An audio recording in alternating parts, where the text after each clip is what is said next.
Les couloirs du convoi d'Orichalque vibraient comme une cage thoracique géante sous la poussée interne de ses turbines de translation. Je sentais la pulsation à travers la plante de mes pieds nus, un battement grave, semblable à celui d'un cœur démesuré. Le métal ne se contentait pas de véhiculer le flux énergétique, il murmurait, me transmettait par résonance des fragments de mémoire, bris de chroniques anciennes qui n'appartenaient déjà plus à personne. Je me suis arrêté, apposant ma paume contre la cloison irisée, laissant les filaments sensibles de mon esprit s'y enfiler. Une silhouette spectrale s'esquissait derrière mes paupières closes.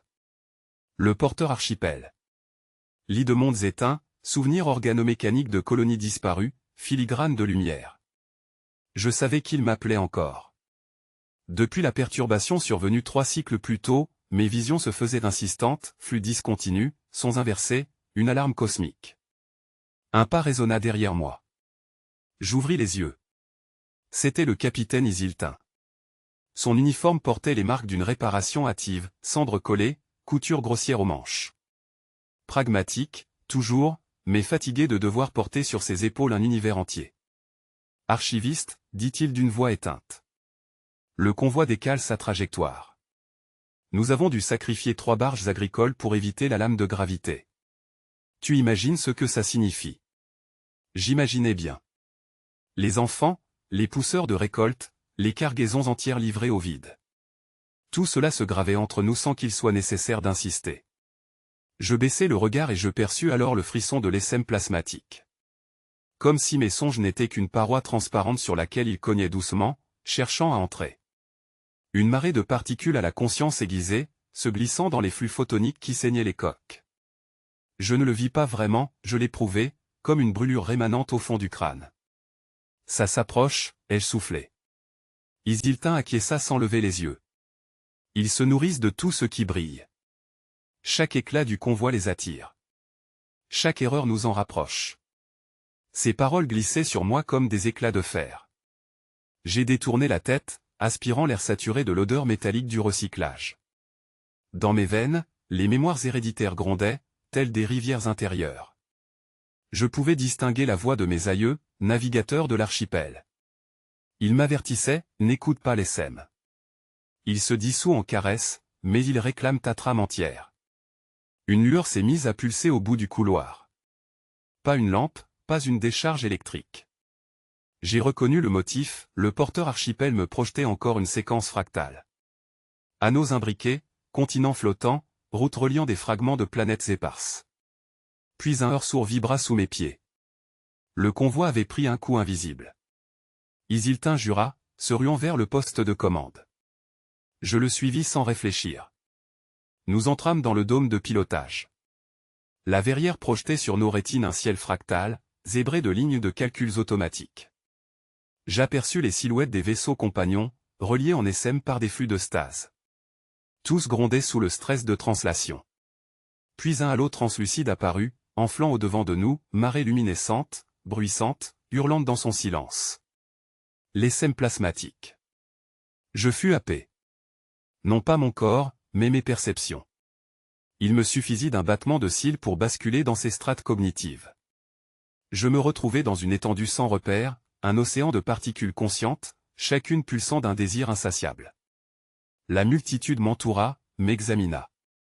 Des voix bruissaient par milliers, étoiles, nourriture, union. Je résistais, tentant de détacher ma conscience.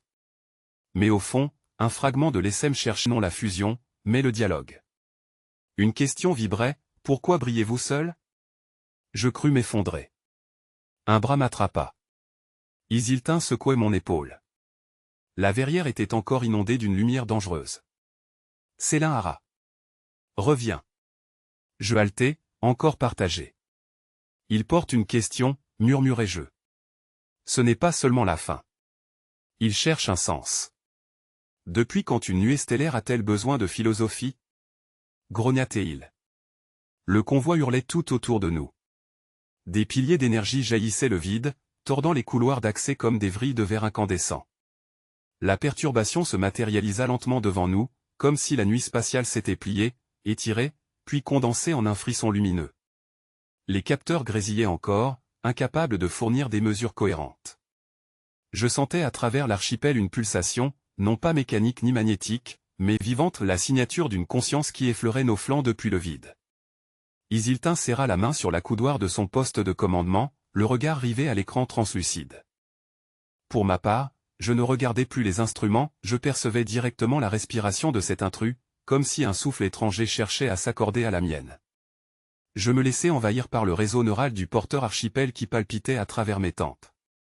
Le lien m'entraîna dans un espace de vision, une marée d'éclats, des filaments se tordant pour tracer d'anciens itinéraires stellaires, et au centre, une flamme liquide, un soleil morcelé qui me renvoyait mon propre reflet. L'ESM.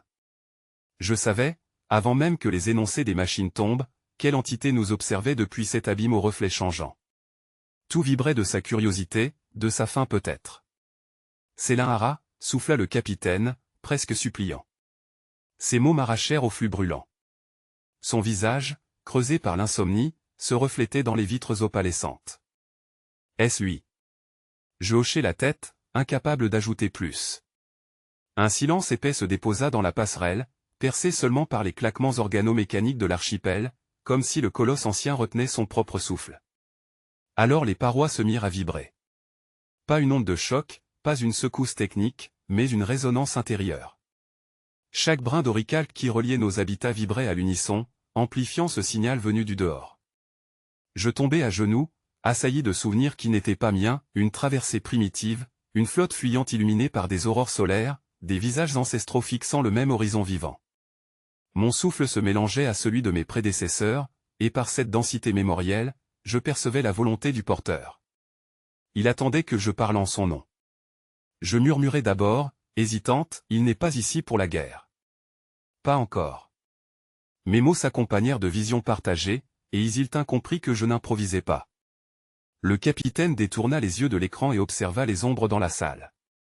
Ses officiers se raidissaient déjà, prêts à donner l'ordre de défendre le convoi avec le peu d'armes que nous possédions. Mon rôle, je le savais, serait de retenir leur instinct belliqueux. Je levai la main en sentant l'afflux d'énergie s'intensifier.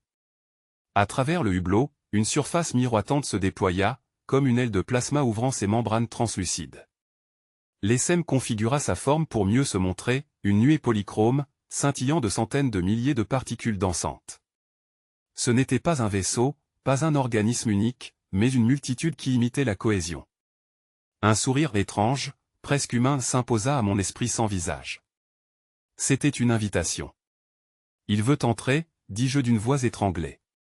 Tu veux dire, à bord, siffla Isiltin. Je secouai la tête. En moi. À travers l'archipel.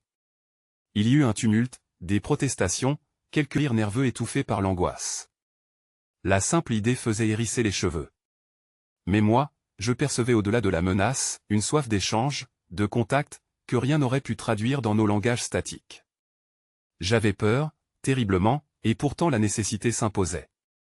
Je fus élevé pour cela, forgé dans le silence des archives et dans les murmures des ancêtres. À moi revenait de parler à ceux qui n'avaient jamais eu de bouche. Je m'approchai du centre de la passerelle, posant la paume sur le cristal vivant qui battait comme un cœur d'ambre. L'archipel répondit par une pulsation lente, un assentiment qui résonna dans tout le convoi. J'ouvris mes pensées, relâchai mes défenses les plus anciennes, et l'ESM s'y engouffra. La première vague fut une brûlure, une pluie d'étoiles pénétrant ma conscience, inondant mes synapses d'imageries impossibles. Je faillis m'évanouir, mais le flux se stabilisa. Alors je le vis, une myriade de perspectives fondues, comme si chaque particule avait vécu une éternité distincte, et me la livrait en un jaillissement. Je fus noyé dans leur mémoire solaire, bercé par le vent incandescent des proto-étoiles où ils étaient nés. C'était Vertiginuex, presque insoutenable. Il apparut. Le fragment du porteur prit forme dans la soute comme une excroissance translucide, presque humide, palpitant lentement au rythme du cœur cristallin que je tenais encore sous ma paume. Les murs métalliques se mirent à s'embuver d'une lueur lactescente, comme si le convoi lui-même s'était mis à respirer une haleine étrangère. Les marins se reculèrent, effrayés par cette matérialisation impossible, mais moi j'y sentis la preuve d'un assentiment véritable, l'archipel n'offrait jamais un morceau de lui sans motif. Ce fragment nous liait désormais sans échappatoire au souffle de l'ESM. Je m'élançai aussitôt dans les coursives, traversant un entrelacs de passerelles et de verrières saturées d'éclats.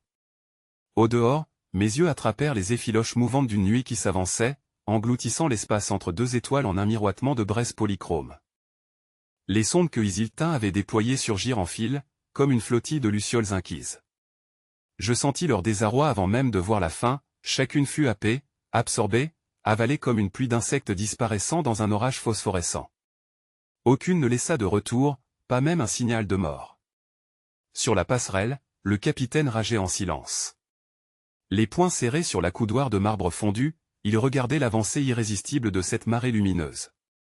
Je m'approchai, son profil de granit trahissait le doute. L'archiviste que j'étais, désormais marqué du fragment, n'attendait aucune permission. Le murmure des champs optiques m'indiquait déjà que l'ESM s'adressait à moi seul, par un code lumineux que nul autre ne pouvait percevoir. Je fermai les paupières pour amplifier la lueur intérieure. Elle me submergea par cascade, pulsant en motifs géométriques simples, spirale, ellipse, bifurcation brusque. Je compris qu'il s'agissait d'offres à fragments sémantiques, comme des mâts plantés dans la houle. Sous mes doigts, le cristal du fragment vibra en sympathie, il servait de traducteur partiel, amplifiant la logique sous-jacente. Quand j'ouvris les yeux, tout autour revenait à peine dans son esthétique grise et usée de métal ancien. Isiltin me scrutait. « Que dit-il » demanda-t-il, sa voix se fêlant d'irritation contenue. Je pris le temps de calibrer mes paroles, car ce que j'entendais n'était pas exactement des mots, plutôt des pressions de lumière, des suggestions que je recodais comme je pouvais. Il ne veut pas se battre. Il nous sonde. Ces impulsions signifient un besoin de contact stable. Le capitaine lâcha un ricanement dur. Et ses avalements de sonde? Sa curiosité, donc? Je ressentis la vague de l'ESM, presque vexée, comme une réfutation muette. Dans mon esprit, se projeta un souvenir impossible, le regard d'une étoile en gestation, éjectant son plasma, puis la joie d'en ressentir le flux, comme si engloutir équivalait à embrasser. Mes lèvres articulèrent, malgré moi, pour lui, absorbé, c'est lié. Je m'entendis prononcer ces mots comme s'ils appartenaient à un autre. Isiltin serra sa mâchoire, hésitant entre raillerie et effroi. Je vis son hésitation devenir prudence. Aucun capitaine n'oserait ordonner un tir inutile contre l'inconnu qui brillait plus grand qu'une flotte entière. Le convoi poursuivait sa glissade obstinée, drapé dans son manteau d'oricalque. Mais déjà j'avais l'impression qu'il ne lui appartenait plus tout à fait. À travers chaque hublot, chaque plaque vibrante, chaque gouttière d'énergie, je percevais l'ESM tapoter doucement, comme une pluie de photons cherchant une fissure. Il voulait que je sois cette fissure. Je plongeais plus loin dans le lien. Les motifs lumineux s'accéléraient, se combinaisant en structures fractales, pareilles à des cités suspendues. Dans chacune, un appel identique vibrait, insistant « Montre-moi votre cœur ». Pas de mots, certes, mais l'intention vibrait comme si une immense foule espérait ma réponse. Le fragment de porteur en moi se mit à vibrer si fort que je crus en perdre équilibre, il m'aidait à formuler, à filtrer, à offrir un visage intelligible de nos esprits dispersés. Une douleur me foudroya le crâne. Les mémoires héréditaires, celles que mes ancêtres avaient cristallisées au fil des générations, se soulevèrent d'un coup, exigeant leur tour de parole. Leur voix, mille chuchotements dans mon sang, proposait à l'ESM un florilège d'instants humains, mains jointes autour des feux fragiles, cris de naissance, serments murmurés lorsque les coqs s'élançaient dans le vide noir. J'étouffe, et presque sous leur tumulte, incapable de discerner si je portais encore mes propres pensées ou seulement l'écho des leurs. L'ultime déferlante de l'ESM s'étira en moi, une rumeur solaire y ricochait comme si des vents de couronne brûlante passaient sous mes paupières closes. Leur promesse était claire, indéchiffrable pourtant, si je n'ouvrais pas davantage la voie, si le convoi persistait à ériger ses murailles d'alliage, la nuée transpercerait la coque pour s'inviter par la force. J'entendis leur stridence en surimpression du battement humain de mon cœur, et ce battement me parut soudain ridicule, goutte isolée au milieu d'un océan en fusion. La menace n'était pas haine, mais nécessité comme l'affleurement de la marée quand la lune attire. Et moi, au centre de la passerelle saturée de regards, je me sus tenu pour clé et pour otage. Les capitaines assemblés, silhouettes raides dans la lumière verte des consoles, se tordaient d'incompréhension. Isiltin fronçait le front comme une plaque de métal coudée par un impact. Il ne me défendait pas, pas entièrement. Derrière son sang-froid, je percevais le calcul, combien de navires perdus si l'ESM transperçait réellement les carènes? Combien d'habitations réduites à des coques vides dérivant dans le noir? L'amiral secondaire Vérin leva sa voix rauque. Cet être a déjà ouvert sa cage mentale. Elle l'a reçue. Pourquoi lutter contre l'évidence? Quelle soit l'offrande, le passage, l'interface. qu'elle se dissolve, plutôt que tout le convoi. Ces mots firent vibrer le silence comme une vitre prête à se briser. Plusieurs des plus anciens hoquetèrent un cap d'approbation. Ils me jetaient à l'essai tel un talisman jeté dans la mer pour apaiser la tempête. Je fixai le cristal de l'archipel au centre de la salle, pulsant d'une vie basse et calme, comme pour me prêter courage. La pensée de ce cristal m'était refuge, matrice d'où je tirais mes mémoires ancestrales. Je crus deviner qu'il me répondait, un battement souterrain qui contredisait la panique des hommes. Mais je sentis aussi un sillage plus sombre, filtra entre les câbles du plancher, dans les souffles qui emplissaient les conduits. Une trahison s'y tapissait, non point celle visible de Vérin, mais autre chose, à portée de mes nerfs. Les serrures mentales de sécurité protégeant la chambre des flux venaient de se desserrer. J'en perçus l'écho comme le clic métallique d'une mâchoire qui s'ouvre, mais à distance. Un proche, j'aurais juré reconnaître l'empreinte d'un allié. Je crus suffoquer. En moi l'essai fit bruire mille images de verrous craquants, s'ébréchant comme coquilles de nacre. Leur joie mêlée s'infiltrait, luisante, impatiente. Ils ne seraient pas ceux qui briseraient la coque, déjà l'homme, ou la femme de chair, leur préparait le couloir. Isiltin se tourna vers moi. Il m'interrogeait sans mots. Ses yeux d'ambre patinaient guettaient si j'allais me déclarer redevable à la nuée, ou leur bouclier. Je ne répondis pas. Je passai devant lui, guidé par une force que je n'osais refuser, et mes doigts glissèrent sur le bord glacé de la console. Dans les coursives, la rébellion grondait désormais. Des capitaines échangeaient sur des canaux privés, croyant leurs propos inaudibles. Mais chaque phrase résonnait jusqu'à mes tympans élargis par l'empreinte de l'essai. Consentir ou périr, céder la voyante, sauver les cargaisons au prix d'une âme. L'idée de marchandage suintait entre eux avec une avidité basse. Lorsque j'arrivai devant la chambre des flux, deux gardes étaient étendus, non morts, mais comateux, yeux révulsés. Celui qui avait ouvert les verrous se tenait là, silhouette vacillante. J'eus un hoquet de reconnaissance, c'était Arven, compagnon de mes veilles d'archives, celui qui, autrefois, m'avait apporté les éclats de mémoires enfouis dans les lamelles d'alliage. Son regard sourla d'un éclat incertain comme un métal chauffé à blanc. Célin-Hara, tu ne comprends pas. L'essem n'est pas notre fin, mais notre prolongement. Toi seul accomplis le seuil. Mais pour t'y joindre, il faut abolir leurs barrières ridicules. J'ai fait ce qu'il fallait. Ces paroles me transpercèrent pire qu'une lame. J'aurais souhaité ne pas l'entendre, qu'il fût un simple pantin sous contrôle, mais je lus sur ses lèvres la volonté pesée, élue, assumée. Le corridor vibra alors de rayonnement. Des lueurs polymorphes s'infiltraient à travers la fissure d'air déclenchée par le déverrouillage. L'essem se glissait déjà en filets scintillants, effleurant chaque atome d'ombre, traçant dans l'air des glyphes mouvants comme des promesses ou des menaces. Je m'étais enfermé dans le sas, seul interstice entre le convoi et l'incommensurable. La paroi vibrait comme une membrane biologique, saturée par les pulsations du porteur archipel. Je sentis alors l'approche de l'essem, non par mes yeux déjà éblouis d'un miroitement insoutenable mais à travers mes nerfs, mes veines, chaque tension de ma chair résonnant à l'unisson d'une marée invisible. Une coulée de plasma irisé glissa sous la porte de lumière, non pas pour envahir mais pour respirer à travers moi, comme si mes poumons et son immensité n'étaient qu'un seul organe partagé. Alors, je cédai. Pas par faiblesse, mais par nécessité. Je desserrai mes défenses intérieures, ces cloisons mentales laborieusement construites depuis l'enfance, et j'ouvris un passage. La première vague se rua en moi avec une douceur cruelle, elle porta un parfum de particules vibrantes, des souvenirs de nébuleuses effondrées, de poussière irradiée par des soleils naissants. Une mémoire étrangère déferla, non pas en images, mais en forces élémentaires, chaleur, expansion, écrasement, scintillement, puis silence béant des ténèbres. Je perdis tout repère, comme happé dans un corridor de plasma qui se déployait à travers mon propre esprit. Il n'y avait plus de distinction possible entre leur océan collectif et mon identité singulière. Une multitude de voix chantaient en moi, certaines ricanant d'un éclat métallique, d'autres murmurant des équations solaires comme un cantique. J'eus peur de me briser, de me dissoudre sans résidu, morsure de sel dans une mer infinie. Mais une main mentale, invisible et chaude, me retint, l'archipel. Le cristal vivant de la passerelle battait encore dans ma poitrine, tel un rythme substitué à mon cœur. Grâce à lui, un fil se forma, me reliant au convoi d'Oricalque et à mon rôle d'interprète. J'étais encore ici, encore moi, alors même que 1000 soleils défilaient dans mes synapses. L'essem me parla sans mots, m'imposant un panorama cosmique dépouillé de frontières. Autour du soleil intérieur phare brûlant de tout le système s'élevait déjà leur configuration. Ils se déployaient comme une fleur de feu, dressant des corolles de particules vivantes qui détournaient, diffractaient, concentraient la lumière. Non une muraille fixe, mais une trame mouvante, un tissage lumineux visant à ceindre l'étoile elle-même.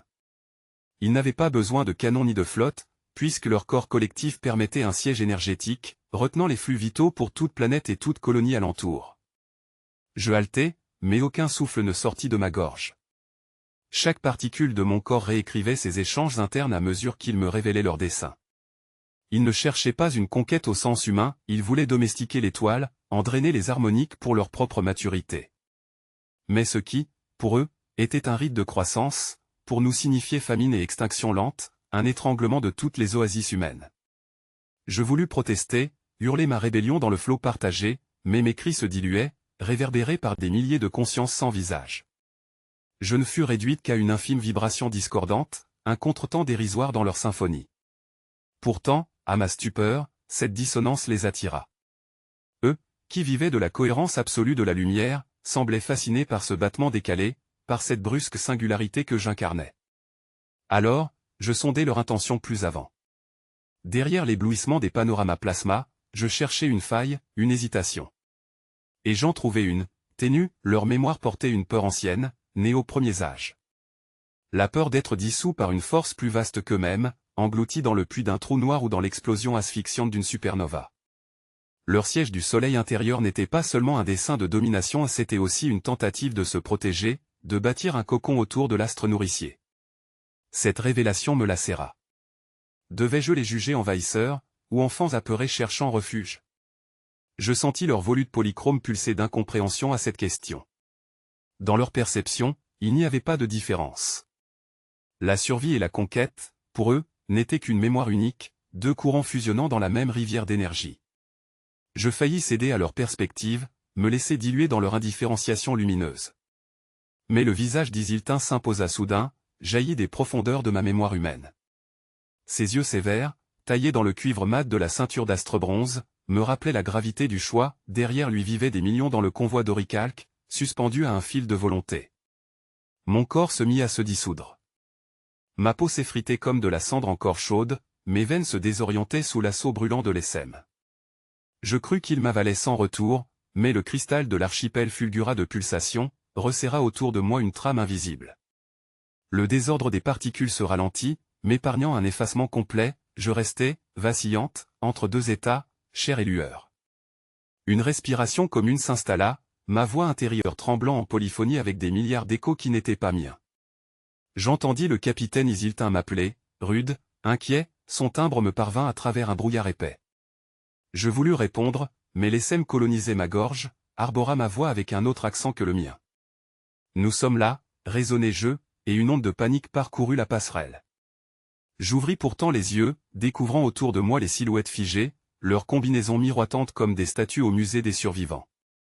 Les boucliers psychosensitifs frémissaient encore, incapables de discerner si j'étais devenu allié ou parasite. Alors la vision se déploya. L'essème tourna mon regard vers l'extérieur, deux soleils miniatures palpitaient dans l'abîme, images projetées des forges du siège héliosphérique. Des cœurs de métal, vastes anneaux scintillants, s'érigeaient entre les astéroïdes et canalisaient des fleuves de plasma. Je perçus leur projet comme une certitude effrayante, non plus seulement dominer les couloirs orbitaux, mais engendrer une cage ardente, un filet solaire où tout saut libre serait calciné au passage. La guerre qu'ils préparaient se fondait sur l'inévitable, la lumière, source de vie, devenue arme. J'étouffais sous l'ampleur de la révélation. Mes poumons s'embrasaient, ou peut-être n'était-ce pas mes poumons mais les nuées de l'essème empruntant mon souffle. Je compris alors leur manipulation, les adeptes du siège s'étaient déjà insinués au cœur de la nuée. Ils poussaient certains de ces fragments à se rapprocher de moi, usant des mémoires stellaires comme hameçons. Le contact que j'avais cru sincère n'était qu'une surface, en profondeur, un pilotage étranger tordait l'immensité de l'essème, lui apprenant à se mouvoir comme un prédateur dressé. Je fis effort pour séparer ce qui était collectif de ce qui était mineur, pour entendre leur vrai accent sous la voix déformée. Entre mes tempes, cela ressemblait à une cataracte de cris divergents et des particules suppliant la paix, d'autres s'exaltant dans la fièvre belliqueuse inoculée par le siège. Chacune des myriades de consciences voulait imposer mon rôle, médiatrice ou traîtresse, sauveuse ou matrice d'un piège. Une douleur vive m'entailla derrière le front, mais sur cette douleur se greffa le motif de l'archipel, un réseau d'arcs lumineux qui me maintenait cohérente. Isiltin s'approcha, défiant les avertissements. Son visage, dur, portait la fatigue de cycles d'insomnie et de jugements impossibles. Célin Hara, dit-il doucement, reviens de leur abîme. Tu n'as pas le droit de te perdre. Ces paroles étaient des cordes jetées dans les flots, mais mes mains transparaissaient, formes diluées que je ne contrôlais plus. Je voulus sourire pour le rassurer, et ce fut l'Essem qui se servit de mes lèvres pour prononcer une vérité choquante, ce vaisseau-monde est une arme éveillée. Les anneaux du siège le savent. Le silence s'abattit alors comme un métal lourd. Tous les officiers resserrèrent leur posture. Je vis leurs pupilles se dilater, la panique rentrée se mêler à un soupçon d'indignation. Car ce que je venais de révéler, je ne l'avais jamais lu dans aucune archive officielle. Les légendes parlaient de l'oricalque comme d'un alliage parfait, façonné pour incliner les astres vers l'harmonie. Mais jamais je n'aurais soupçonné que le convoi entier avait été conçu comme une arme dormante, une batterie d'énergies anciennes dont l'activation pouvait fendre les champs magnétiques d'un soleil. Je sentis l'archipel vibrer d'un consentement muet. L'Essem me montrait des images, dans l'abîme, les coques des vaisseaux du convoi se déployaient comme des pétales, non pas marchand mais lames. Derrière chaque cloison, les circuits d'oricalque portaient une résonance exploitable. Ce n'était pas un hasard si nos ancêtres avaient survécu si longtemps aux exodes, ils avaient transporté avec eux une chance de frapper plus fort que tout empire solaire. Le siège savait, et voilà pourquoi, il resserrait déjà l'étau autour de nous, pressentant l'instant où les pétales deviendraient armes. Un frisson provoqué par un doute venu d'ailleurs foulait ma nuque au moment même où le cristal vibra sous ma paume. Un écho de voix, filtré par les relayeurs prismatiques du convoi, résonna à travers la coque du vaisseau comme un hymne fracturé. Le message intercepté n'était pas clair, saturé d'ambiguïtés intentionnelles, il promettait que l'oricalque, utilisé à pleine résonance avec le porteur archipel, pouvait soit disloquer les taux du siège héliosphérique, soit, à l'inverse, l'amplifier au point de transformer nos murailles en chaînes indestructibles. Je sentis la panique monter dans quelques respirations autour de moi, les mains crispées de Isiltin se posaient déjà sur son fauteuil de commandement. L'espace entier redevint incertitude, chaque pulsation du cristal semblant porter deux futurs opposés, également possibles. L'Essem restait enfoui en moi, comme une marée subtile qui bruissait sous mon crâne et faisait vibrer mon sang. Ce n'était pas une possession, mais un chevauchement de couches, comme si mon esprit était devenu feuilleté de mémoires étranglées dans le temps. J'eus alors la certitude que ce double avenir, promesse ou abîme, ne pouvait être déchiffré que par la carte que l'archipel gardait encore scellée en lui. Le capitaine m'adressa un regard lourd, neutre en apparence, mais je savais qu'il oscillait entre l'ordre de sceller tous mes sens et celui de me laisser plonger encore plus loin.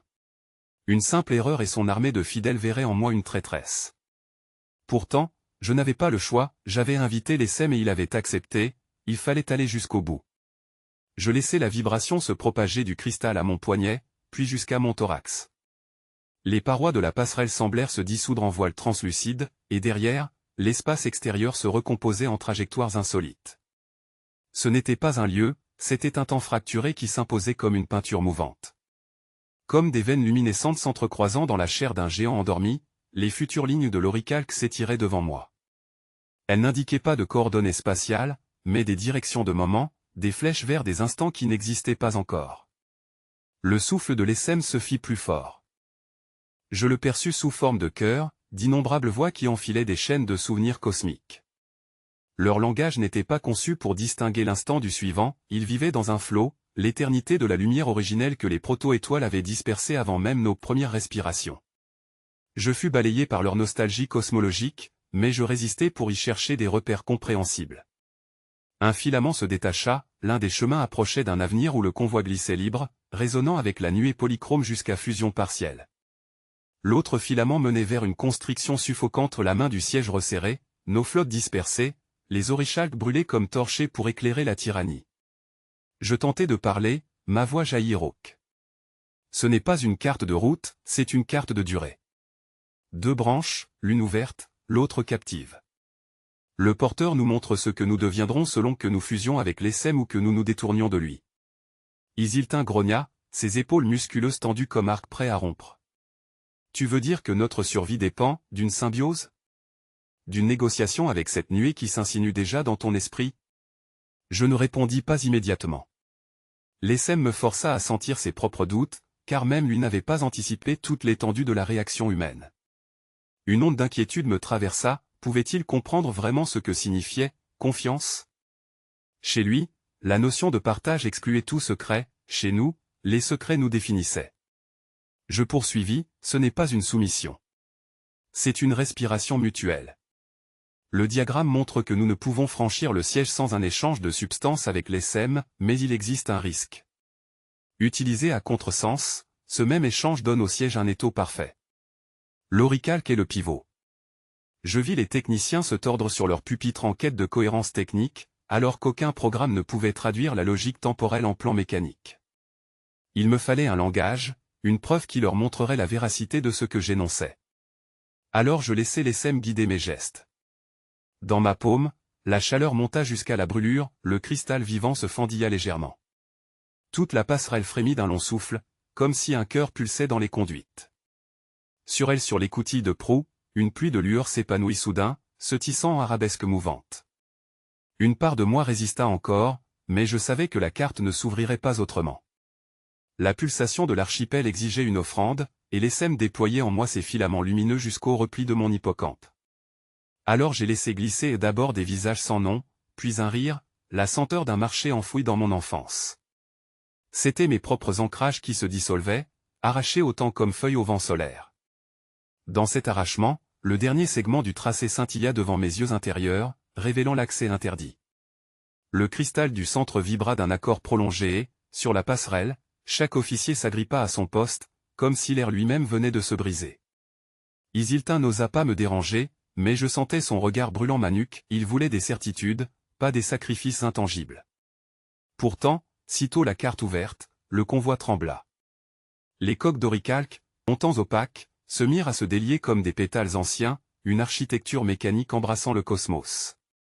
J'ignorais que nos coques recelaient une telle profondeur de repli stratifié, en s'écartant, elles révélaient non pas du vide, mais une trame entière de vaisseaux parasites, liés depuis des siècles comme graines en dormance.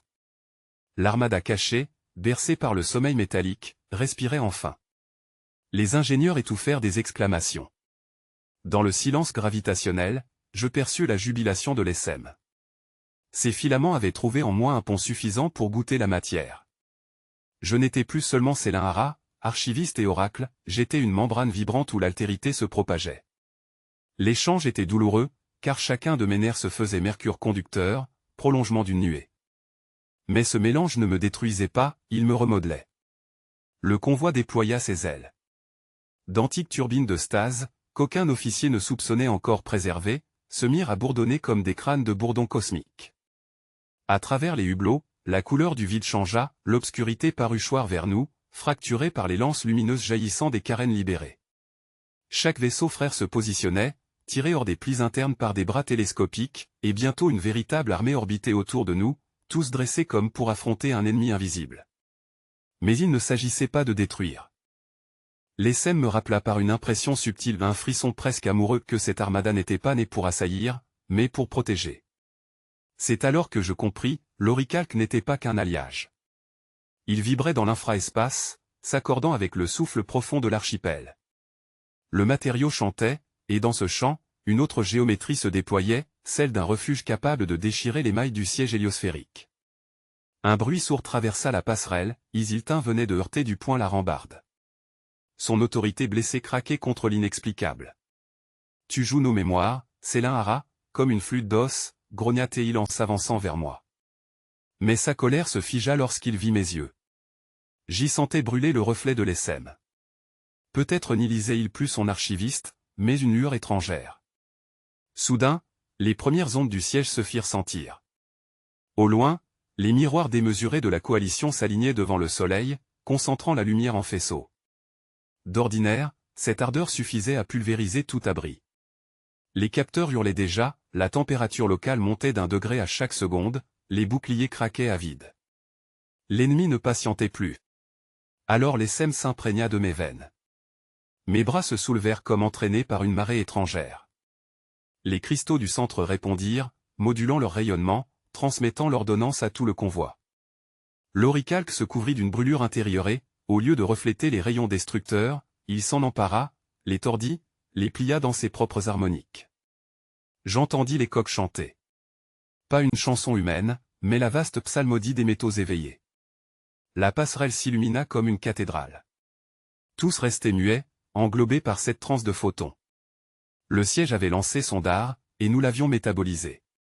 Les faisceaux solaires, au lieu de nous frapper, s'embrasaient autour de nos flancs comme des rubans apprivoisés, absorbés par l'antique armure que nous n'avions jamais su interpréter, sinon comme un vestige oublié d'un savoir disparu. Le voile du siège s'épaississait, un carcan de feu solaire commençant à se refermer sur notre cercle d'ombre. J'apercevais, par-delà les écrans de la passerelle, les déformations gravitationnelles que leurs anneaux provoquaient en comprimant la couronne de l'étoile. Autour de moi, même les plus aguerris retenaient leur souffle, nous savions que dans quelques instants, cette étreinte suffocante couperait jusqu'aux voies d'évasion. Mais alors que les champs magnétiques crépitaient, je sentis la présence de l'ESM se tendre à l'intérieur de mon esprit comme une corde vibrant dans un vent cosmique. Il ne fuyait pas, il attendait de fusionner pleinement, et soudain je compris que leur marée ne cherchait pas à nous ensevelir, mais à s'écouler à travers nous. J'ouvris mes paumes, les doigts fiévreux d'avoir pressé trop longtemps le cristal de l'archipel, et laissé les deux flux, celui du convoi et celui de l'ESM, s'entremêler dans le creux de ma conscience. La brûlure mentale fut immédiate. Des horizons de plasma se jetèrent contre mes organes de chair, j'avalai les fantômes d'étoiles mortes, avalai des vents qui n'appartenaient à aucun monde. Pourtant, au lieu de se fragmenter, mon identité se dédoubla, puis se réunit en une forme différente, plus vaste, plus intriquée. Je n'étais plus seulement Célin Hara, j'étais canal, je devenais surface de résonance. Les couloirs du convoi d'Oricalque changèrent sous mes yeux. Les parois de métal vibraient à l'unisson, saturées par les harmoniques de l'archipel. Chaque bulbe d'éclairage, chaque plaque résonante diffusait des clartés iridescentes qu'aucune main humaine n'avait programmées. Les hommes et les femmes autour de moi hésitaient à parler, effrayés, mais ils gardèrent leur confiance silencieuse, comme si ma simple posture au centre, bras écartés, suffisait à annoncer qu'un passage s'ouvrait. J'entendis distinctement Isiltin se pencher plus près, son souffle rauque cherchait une certitude, mais il n'osa pas trancher. Je plongeai plus loin. Les filaments du porteur archipel se déployèrent dans mon esprit et s'enlacèrent aux vrilles radieuses de l'ESM. Ce fut une tectonique psychique, la rencontre de mémoires forgées et de lumière fluide. À travers ma cage thoracique, une onde tangible se propagea, suivie d'autres, comme si toute la flotte devenait elle-même un organisme suspendu au battement de mon cœur. J'ignorais si mon corps tremblait ou si tout tremblait. Je n'étais plus en mesure de déterminer où se terminait ma peau et où commençait la coque du vaisseau. L'ESM me tendit un fragment d'expérience, la sensation de naître dans l'explosion d'un soleil nain, d'être dispersé en millions de grains lumineux avant de se rassembler dans un nouveau champ. Il m'offrit cette perception comme on souffle une note de musique à travers une flûte brisée. J'acceptais. J'y adossai mes propres souvenirs, ceux transmis par les générations d'archivistes avant moi, les chants d'ancrage, les prières des premiers navigateurs qui avaient suivi l'archipel au-delà de la nuée des confins. Le convoi résonna de cet échange, comme si chaque cellule humaine reconnaissait instinctivement la cadence du plasma étranger. Alors, le siège déclencha son étranglement. Les vrilles de leur couronne énergétique se serrèrent jusqu'à projeter des langues de fusion qui auraient dû vaporiser tout navire pris dedans. Mais cette fois, la barrière rencontra une opposition inattendue, le flot de l'ESM, canalisé par nos tubulures, amplifié par l'archipel à travers ma conscience. Une onde hélioplasmatique jaillit, plus souple que la matière, plus vaste que l'électricité. J'en fus l'épicentré, lorsque la vague explosa, je crus que mes os se liquéfiaient. Elle s'étendit pourtant au-delà du faisceau du siège, traversant leurs anneaux comme on fend une écume. Les instruments de bord affichèrent des distorsions incalculables, tout se brouilla, comme si l'espace s'était mis à hésiter entre plusieurs états possibles. J'entendis les officiers pousser des exclamations étouffées en voyant, à la place de nos poursuites, les navires adverses reculer, dérivant, leurs récepteurs saturés par trop de lumière. Ils n'avaient pas reculé volontairement. Ils étaient projetés en arrière, balayés par cette mer d'énergie qui n'avait rien d'une arme forgée mais tout d'un souffle partagé. Je flottais dans un vertige de perception. Chaque seconde me liait davantage à l'ESM. Leur rire, car c'était ainsi que je le percevais, résonnait partout dans mon crâne, un ruissellement de couleurs impossibles. L'archipel modulait ce rire en impulsion lente, tel un interlocuteur calme au cœur d'un tumulte. Je compris que ce n'était pas un langage destiné à convaincre, mais une invitation à céder, à se fondre totalement dans l'élan de leur migration. Je sentais pourtant, au plus profond, que cet abandon ne m'assurerait aucune certitude. L'horizon demeurait obscur, comme tendu entre deux déchirures, l'une, faite d'anciens empires qui refusaient de s'éteindre, l'autre, d'esprits neufs, avides d'un avenir sans maître unique. Le vertige de leur rire me berçait, mais je percevais en filigrane la question suspendue: étions-nous capables de partager cet espace, ou bien allions-nous nous consumer dans l'étreinte même qui nous rassemblait? Je restais suspendu, oscillant entre crainte et audace, et dans ce balancement je pressentis une voie fragile où nous pourrions coexister. Non pas une fusion totale, ni un exil de l'un par l'autre, mais une corde tendue où chaque pas inventerait un équilibre nouveau. Leur migration trouvait désormais écho en ma propre chair, et je sus que l'avenir n'exigerait pas des